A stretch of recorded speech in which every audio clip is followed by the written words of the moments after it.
Donald Trump just kicked out the press from the Oval Office during a bizarre press conference he held on Saturday with Joe Rogan in the Oval Office. And this came at the same time that the press was asking him questions about Iran. You see, earlier on Saturday morning, Iran announced that it was once again fully closing the Strait of Hormuz. Iran said that the Trump regime's bad faith negotiation tactics, the continued misrepresentations by Donald Trump of Iran's negotiation positions, the continued blockade over the Persian Gulf, and the continued escalation and threats by Donald Trump made negotiations untenable. And Iran said while it was previously permitting some ships to cross through the Strait of Hormuz, provided it was coordinated with Iran, they are shutting that down. And so some of the ships that we saw leaving the Strait of Hormuz using the ship tracker satellite,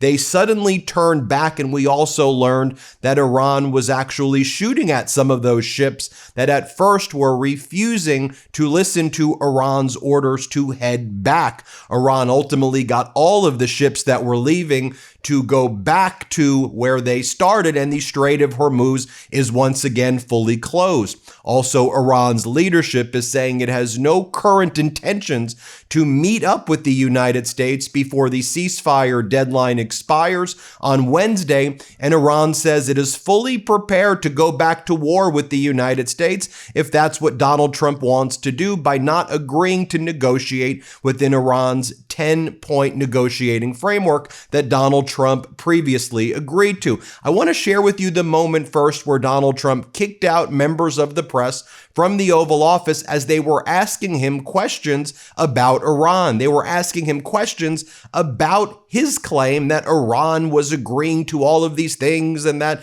the American military was going to join forces with the Iranian military to go and get the nuclear material and bring it back to the United States, and that Iran was no longer going to fund proxy groups like Hezbollah and the Houthis and the Shiite militias in Iraq, which Iran said 100% false, or Donald Trump's representations that the Strait of Hormuz would be fully open without the control of Iran, which Iran denied. So the press wanted to ask him those types of questions, right, after they regurgitated and spewed like stenographers what he was feeding to them on Friday. And then Donald Trump just said, out, get out. Let me show you the moment that went down. Let's play it.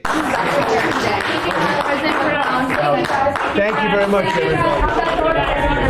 Thank you, guys. Would you ever fight?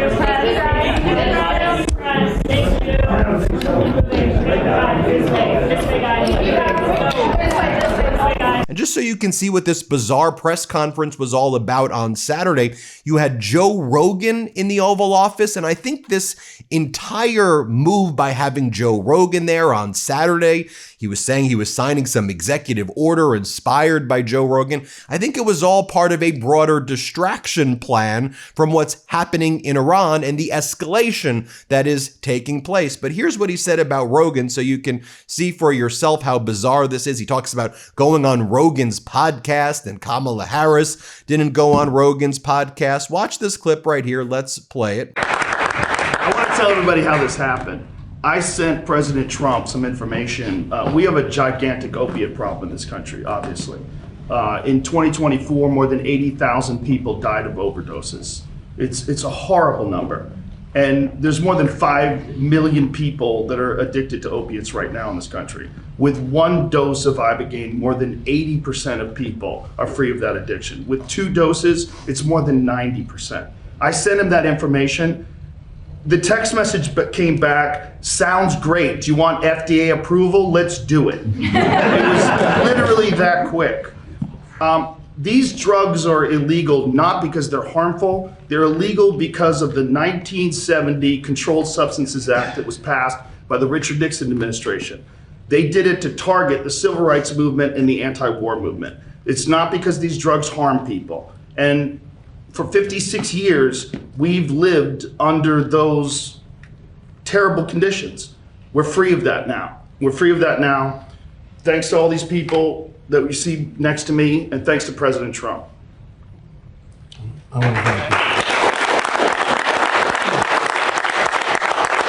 let's talk about what was going down this morning, what Donald Trump wants to distract us from, which we will not be distracted from. So commercial vessels began reporting multiple attacks in the Strait of Hormuz earlier this morning as Iran attempted to close the strait once again. At least one ship, we believe that was an Indian flag ship, was hit by potentially unknown projectiles when Iran was shooting at it, when it refused to turn around at first. And we were able to hear the radio traffic. They were saying, "Safe by Navy, safe by Navy. You gave us permission." And Iran said, "No, turn back right now. We are shutting this down right now." And then all of the ships returned. Iran confirmed that the Strait of Hormuz was fully closed. The main spokesperson for the Iranian Revolutionary Guard announced transit through the strait reverted to its previous state of strict military control, citing repeated U.S. violations and piracy under the guise of a blockade.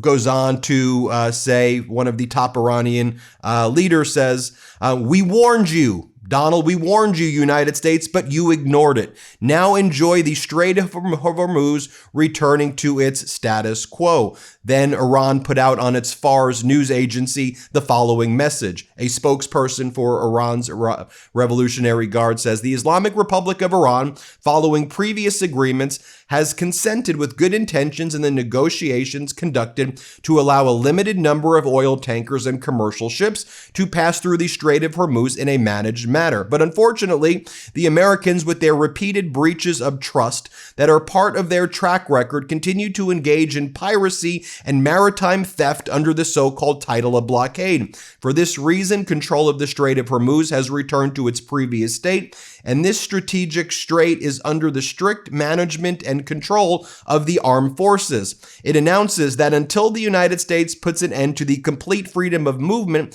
for vessels from Iranian origin to destinations and from destinations to Iranian origin, the status of the Strait of Hormuz will remain under strict control and in its previous state right there." As our editor-in-chief Ron Filipkowski writes, "You always have to pay attention to what is actually happening, not what Donald Trump says is happening, because Trump lies about everything. Too often, the media serves as Trump's daily stenographer, passing along his propaganda verbatim." Phil Stewart over at Reuters writes, "Reuters is reporting that Iran is broadcasting this VHF message. Attention all ships, regarding the failure of the U.S. government to fulfill its commitments in the negotiation, Iran declares the Strait of Hormuz completely closed again. No vessel of any type or nationality is allowed to pass through the Strait of Hormuz." Then Iranian social media accounts posted this: "Dear world, the Strait of Hormuz is under new management. Passage. Fees apply. Security and environmental upkeep. Blockade. Ceasefire broken. Hostility. No passage. Not even a sliver. Thank you for your understanding. Iran's Supreme National Security Council." Then the Trump White House posted a photo this morning of Donald Trump saying, "Let him cook," is what the White House posted, to which the Iranian social media account said, "The most cooked president ever." The Iranian social media accounts also posted. So there are reports of some people making $760 million by betting on falling oil prices just minutes before recent announcements regarding the Strait of Hormuz. Sound familiar? Laugh face emoji. Other than his consistent pattern of losing political gambles, the only other reliable constant about Trump is his corruptness. That's what's coming out of Iran's social media. Iran is also saying, "We have not agreed to any other round of talks with the United States," citing the U.S. pressure tactics, which include Trump's blockade of the Strait of Hormuz and what it calls unreasonable demands. We're also hearing right now from one of Iran's top leaders. Iran's Deputy Foreign Minister Saeed Khatibzadeh says Donald Trump talks too much. He needs to think before he speaks. He says all of these contradictory things, but if Donald Trump really means that he wants to go back to war with us, that he's not going to pursue a ceasefire in good faith, that he's not going to negotiate within the 10-point framework, then we are prepared to defend Iran. Here is what Iran's Deputy Foreign Minister has to say. Let's play this clip. Trying to sabotage the path of the diplomatic efforts through this diplomatic circus that they are adopting. They thought that the force and the pressure and the escalation is part of the solution. No, these cannot be for the benefit of anyone. Diplomacy must prevail. One by one, please, one by one. President Trump said that if there is no agreement on Wednesday, there will be a return to the military action. Then let's President Trump talk. He talks too much. He said contradictory things within the same statement.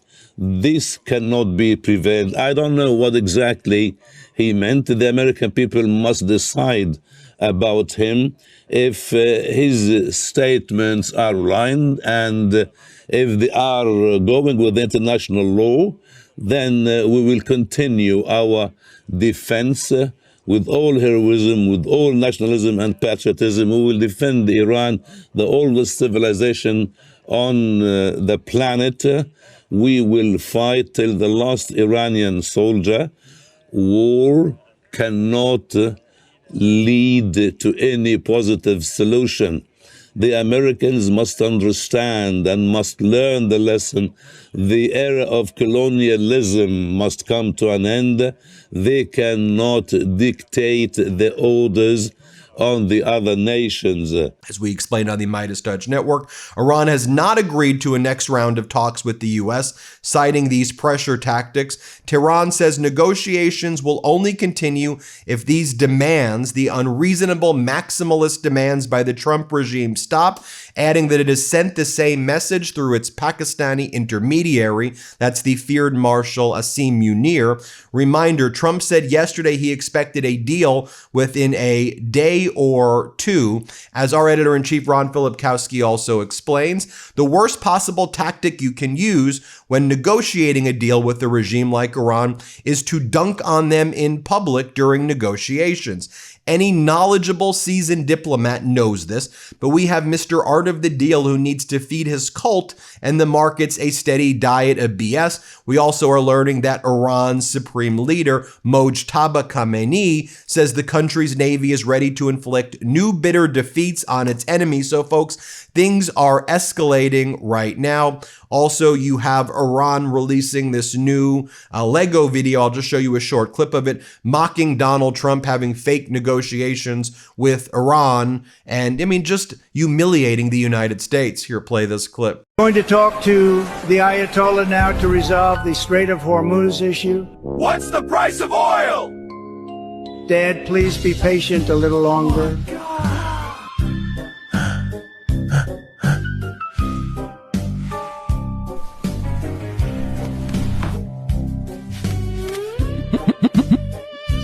Can you open the Strait of Hormuz? Who are you even? I have the biggest military on earth. Whatever you say, Mr. Trump, the strait is all yours. Beat it, because I've already talked to Iran and the strait will be open shortly. Thanks, everyone. We are the best. Everybody knows this. Hey, Trump, you are fired. You are familiar with this sentence. Thank you for your attention to this matter. The central headquarters of Khatam al-Anbiya. But you know, when you have propaganda media out there like the New York Post and state regime media like Fox, this is what the front page of the New York Post is today, setting them straight. Iran surrenders Hormuz and Trump says peace deal close. The height of propaganda right there. It's ridiculous. We'll keep you posted every step of the way. Hit subscribe. Let's get to 7 million subscribers. Thanks for watching. New Midas merch drop. Check out the latest pro-democracy sticker packs, t-shirts, hats, sweatshirts, and more. All at store.MeidasTouch.com.